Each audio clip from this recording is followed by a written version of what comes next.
नमस्कार, मैं हूं आपके साथ अशोक वर्मा। आप देख रहे हैं टीवी 20 न्यूज। अब शुरुआत करते हैं खबरों का सिलसिला। आजमगढ़ जनपद के फूलपुर कोतवाली के सदरपुर बरौली गांव के पास जनसेवा संचालक को लूटने के इरादे से पहुंचे बदमाशों ने लूट में असफल होने के बाद गोली मार दी। गोली की आवाज सुनने के बाद आसपास के लोगों ने जब बदमाशों को घेरने की कोशिश की तो अपने को घिरा देख बदमाश मौके से पैदल ही भागने लगे और कुछ दूर पर जाकर एक बाइक सवार को रोककर पिस्टल लगा दिया और उसकी बाइक लेकर के मौके से फरार हो गए। घटना की जानकारी मिलते ही पुलिस अधीक्षक सुधीर कुमार सिंह के साथ ही आला अधिकारी मौके पर पहुंच गए और बदमाशों को पकड़ने के लिए नाकेबंदी शुरू करा दी है। वहीं ग्रामीणों ने घायल को स्वास्थ्य केंद्र में इलाज के लिए ले गए, जहां उसका इलाज चल रहा है। बता दें कि फूलपुर कोतवाली क्षेत्र के सदरपुर बरौली गांव के पास ऋतिक पाठक 18 वर्षीय पुत्र जितेंद्र पाठक निवासी बांसडी बलिया जनसेवा केंद्र चलाता है। सुबह लगभग 11 बजे के करीब ऋतिक पाठक अपने जनसेवा केंद्र पर बैठा था। इसी दौरान 3 बदमाश मौके पर पहुंचे। 2 बदमाश तो अंदर चले गए, लेकिन एक बदमाश आसपास के लोगों पर निगाह रखा हुआ था। पहुंचे 2 बदमाशों ने पहले काउंटर में रखे रुपयों को लेने का प्रयास किया, लेकिन ऋतिक पाठक को उसके पास बैठे आदमी ने हिम्मत दिखाते हुए बदमाशों से भिड़ गए और उसकी पिस्टल को छीन लिया। इस दौरान छीना झपटी में बदमाशों ने जनसेवा संचालक को गोली मार दी। गोली पेट में लगी। इस दौरान गोली की आवाज़ सुनकर आसपास के लोग जुट गए। अपने को घिरा देखकर बदमाश अपनी मोटरसाइकिल छोड़कर भागने लगे। इसी दौरान बदमाशों ने पैसल पुत्र सोफियान निवासी कोड़िया अपनी बहन के लड़के को लेकर घर जा रहा था। बदमाशों ने उसे पिस्टल सटा दिया और उसकी बाइक छीनकर मौके से फरार हो गए। घटना की सूचना मिलते ही पुलिस ने चारों तरफ से नाकेबंदी कर दी है। वही जनसेवा केंद्र संचालक खतरे से बाहर बताया जा रहा है। पुलिस बल के साथ मौके पर पहुंचे पुलिस अधीक्षक सुधीर कुमार सिंह ने कहा है कि बदमाश बहुत जल्द गिरफ्तार होंगे। क्या कुछ कहा, सुनवाते हैं। बहादुर लड़का है, उसने उनका जो तमंचा था वो छीन लिया और छीन के फिर उन्हें थोड़ी दूर तक दौड़ाया भी। बाद में वो इससे तमंचा ले लिया और एक फायर किया जो इसके जो पेट है उस पे छूता हुआ निकला है। अंदर नहीं गई है गोली। बाकी व्यवस्था की जा रही है और काफी कुछ चीजें बदमाश से जाते समय रास्ते में एक गाड़ी भी छीन ले गई। हाँ, वो एक गाड़ी जब यहाँ से निकले एक गाड़ी छीन के ले गए हैं। पुलिस उसका पीछा कर रही है और ये जो गाड़ी मौके पे छूटी है बदमाशों की, इसके बारे में पता किया जा रहा है। काफी क्लू लगा है, बहुत जल्दी बदमाश गिरफ्तार होंगे। कांग्रेस प्रवक्ता ओंकार पांडे ने जासूसी मामले में लखनऊ में मार्च निकाल रहे उत्तर प्रदेश कांग्रेस कमेटी के अध्यक्ष अजय कुमार लल्लू, विधायक एवं आजमगढ़ कांग्रेस के जिलाध्यक्ष प्रवीण कुमार सिंह सहित सैकड़ों कांग्रेसियों की गिरफ्तारी की निंदा की है। कांग्रेस प्रवक्ता ने कहा है कि वर्तमान बीजेपी सरकार में किसी के लोकतांत्रिक अधिकार सुरक्षित नहीं रह गए हैं। शांतिपूर्वक आंदोलन कर रहे कांग्रेसियों को गिरफ्तारी सरकार के तानाशाही रवैये का प्रतीक है। एक तरफ सरकार लोगों की निजी स्वतंत्रता छीन रही है, उनकी पेगासस से जासूसी करा रही है। दूसरी तरफ जांच की मांग को लेकर आंदोलनरत कांग्रेसियों की गिरफ्तारी करा रही है। ये सरकार लगातार पुलिस के बल पर किसानों, छात्रों, बेरोजगारों, व्यापारियों की आवाज दबा रही है। उनके विरुद्ध फर्जी मुकदमे दर्ज करा रही है, जिसे कांग्रेस पार्टी हरगिज बर्दाश्त नहीं करेगी। यदि आजमगढ़ कांग्रेस जिलाध्यक्ष सहित हमारे प्रदेश अध्यक्ष एवं उनके साथ गिरफ्तार सभी कांग्रेसियों को तत्काल रिहा नहीं किया जाता तो कांग्रेस पार्टी आजमगढ़ जनपद में सत्याग्रह के लिए बाध्य होगी। कांग्रेस पार्टी लोकतंत्र एवं संविधान की रक्षा के लिए अपनी हर कुर्बानी देने के लिए सदैव तैयार थी और तैयार भी रहेगी भी।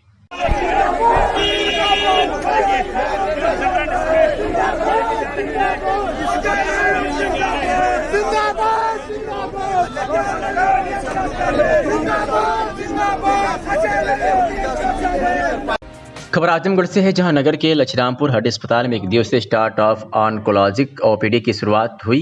ओपीडी में कैंसर से संबंधित हर प्रकार के मरीजों को डॉक्टर अनुश्री चतुर्वेदी ने देखा। लछरामपुर हड्डी अस्पताल में अब आजमगढ़ व आसपास के जनपदों में कैंसर से संबंधित मरीजों की सुविधा के लिए गुरुवार से एक दिवसीय ऑन्कोलॉजिक ओपीडी की शुरुआत हुई है, जिसमें टाटा कैंसर हॉस्पिटल मुंबई से फेलोशिप कर निकली डॉक्टर अनुश्री चतुर्वेदी ने अस्पताल पर आए हुए मरीजों को देखा। उन्होंने कहा कि वे स्तन, मुंह, पेट व ब्लड कैंसर के साथ बच्चों में होने वाले कैंसर का उपचार करती हैं। वह हड्डी अस्पताल में 1 दिन जबकि वाराणसी में 6 दिन यानी अपनी सेवाएं मरीजों को देती हैं। बताते चलें कि लछरामपुर में स्थित विजय सुपर स्पेशलिटी हॉस्पिटल जो हड्डी अस्पताल के नाम से पूरे पूर्वांचल में मशहूर है, जहां पूर्वांचल के कोने कोने से लोग अपने मरीजों को लेकर आते हैं, जहां अब डॉक्टर आरबी त्रिपाठी के साथ ही उनके पुत्र डॉक्टर मनीष त्रिपाठी के साथ ही डॉक्टर धीरज पाटिल, डॉक्टर पंकज यादव के साथ ही अब डॉक्टर अनुश्री चतुर्वेदी भी अपना योगदान इस अस्पताल को दे रही हैं। अभी तक तो यह अस्पताल हड्डी रोग के नाम से जाना जाता था, लेकिन अब आपको एक सुपर स्पेशलिटी हॉस्पिटल के रूप में इस अस्पताल का स्थापना हो गई है, जो पूर्वांचल का एक बड़ा हॉस्पिटल साबित होगा, जहां हर प्रकार के मरीजों का उपचार के साथ ही सभी आधुनिक जांच की मशीनें उपलब्ध हैं। आइए सुनाते हैं कि विजय सुपर स्पेशलिटी हॉस्पिटल के एमडी डॉक्टर आर.बी. त्रिपाठी और डॉक्टर अनुश्री चतुर्वेदी ने क्या कुछ कहा। डॉक्टर अपना परिचय बता दें। मैं डॉक्टर आर.बी. त्रिपाठी हूँ, ऑर्थोपेडिक सर्जन। अच्छा, आज किस चीज़ का शिविर लगा था, क्या था? शिविर न कहिए कि start of onco OPD, oncologic OPD.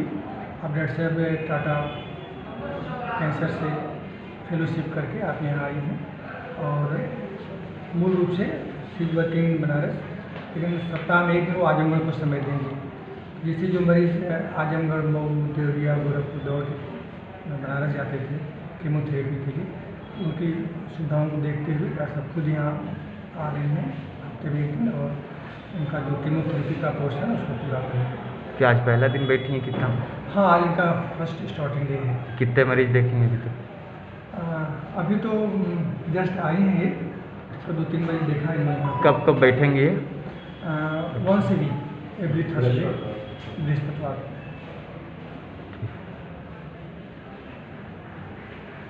अपना परिचय बता दें।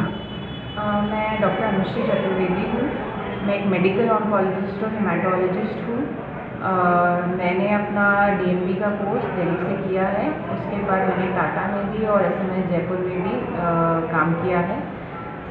मेरा क्षेत्र रहेगा सारे तरह के सॉलिड ट्यूमर्स, यानी कि मुंह का कैंसर, स्तन का, पेट का, लिवर का, उसके साथ ही सारे तरह के ब्लड कैंसर हो, किसी भी तरह का ल्यूकीमिया, माइलोमा, और साथ ही बच्चों के कैंसर। तो एक हेमाटोलॉजी और ब्लड कैंसर और सॉलिड ट्यूमर्स का पूरी तरीके से हम लोग यहाँ पे चालू कर पाएंगे इलाज करना। तो मरीजों को क्या सुविधा दिया जाएगा? देखिए, मरीजों को जो सुविधा होती है कैंसर का, शुरू में तो डायग्नोसिस होता है, उनका ट्रीटमेंट करना और उसके बाद में फॉलोअप, ये 3 चीज़ें ज़रूरी होती हैं। और हमारा पूरा तरीके से यही लक्ष्य है कि यहीं इसी सेंटर में आजमगढ़ के बीचों बीच में हम लोग शुरुआती दौर से हर मरीज को जो स्टैंडर्ड ट्रीटमेंट या सही तरीके का ट्रीटमेंट होता है वो सही समय पे और पूरा इलाज, चाहे वो कीमोथेरेपी, टारगेटेड थेरेपी हो, किसी भी तरीके का जो ट्रीटमेंट होता है, डायग्नोस्टिक फैसिलिटी होती है कैंसर से रिलेटेड, पूरा तरीके का इलाज पॉसिबल होगा हमारे यहाँ।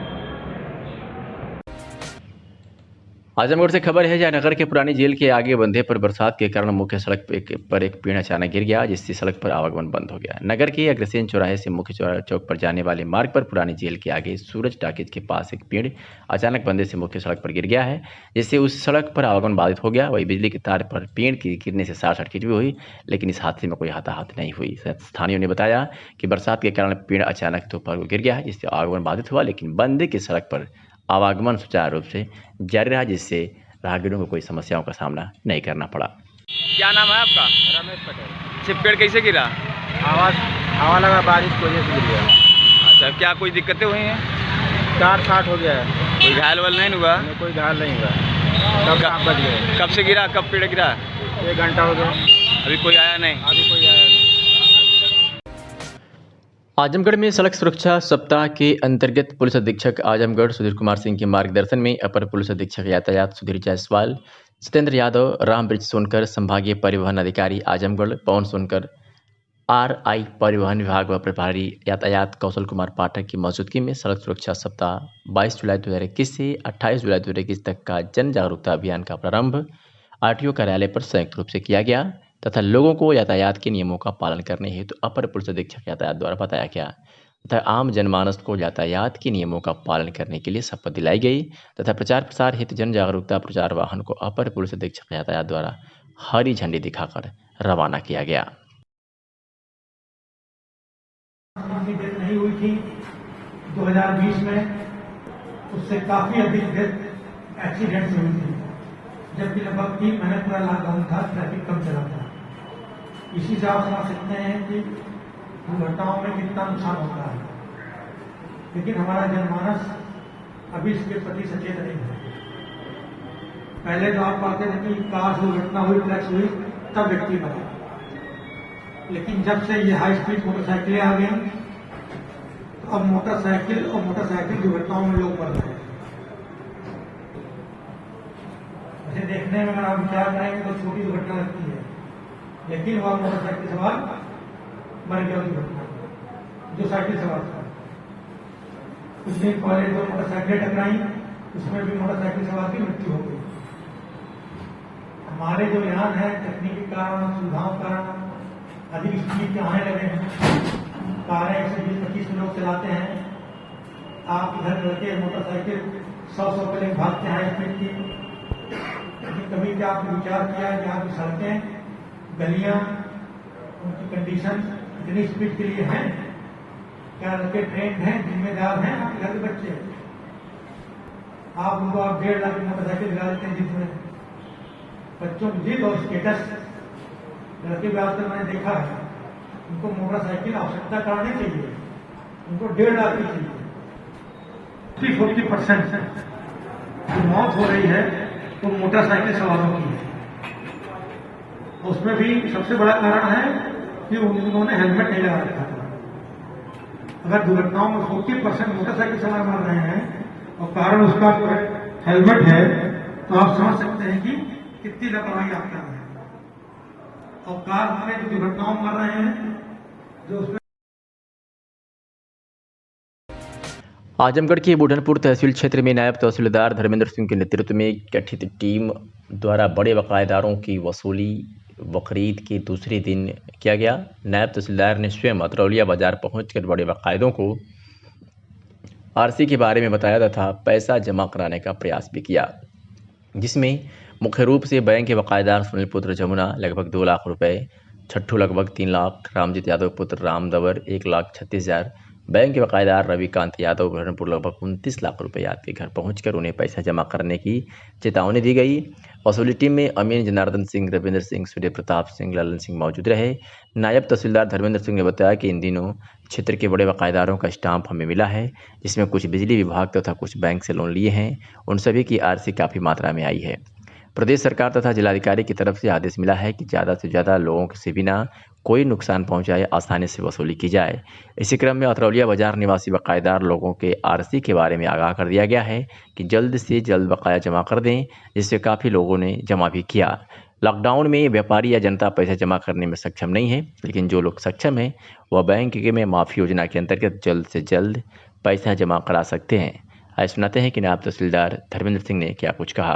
क्षेत्र में आपने चेकिंग किया या कोई रुपया क्या है इसके बारे में? ये हमारा वसूली का जो हमको स्टाम्प हमारे जो बकायेदार हैं या जो बिजली विभाग से या जो बैंक से लोन लिए हुए हैं लोग, तो चूँकि हमारे यहाँ इस समय आरसी आई हुई है काफ़ी मात्रा में, तो जिसके तहत हमारी सरकार की तरफ से और जिलाधिकारी महोदय की तरफ से ये है कि आप लोग ज़्यादा से ज़्यादा जो आसानी से हो सके किसी को प्रताड़ित न करते हुए वसूली हो जाए, उसी के तहत आज हम लोग जो है अतरौलिया मार्केट में अपनी बात और अपनी आरसी के बारे में सभी लोगों को हमने आगाह कर दिया कि आप लोग जल्द से जल्द इसको जो है जमा कर दें।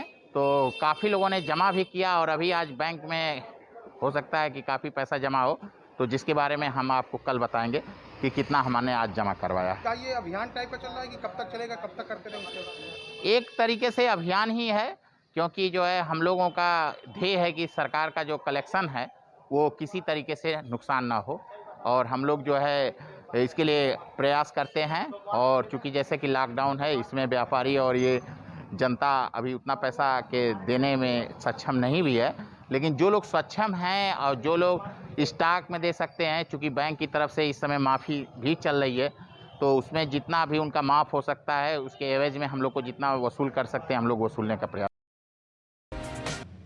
और आजमगढ़ पुलिस ने ऑनर किलिंग के मामले में 2 अभियुक्तों को गिरफ्तार किया है। बता दें कि पुलिस अधीक्षक के निर्देश पर थाना बरदा में घटित पूजा हत्याकांड का पुलिस ने सफल अनावरण कर लिया है और घटना में मृतक के सगे चाचाओं द्वारा किया गया था यह ऑनर किलिंग, जो आज पुलिस के हत्थे चढ़े हैं।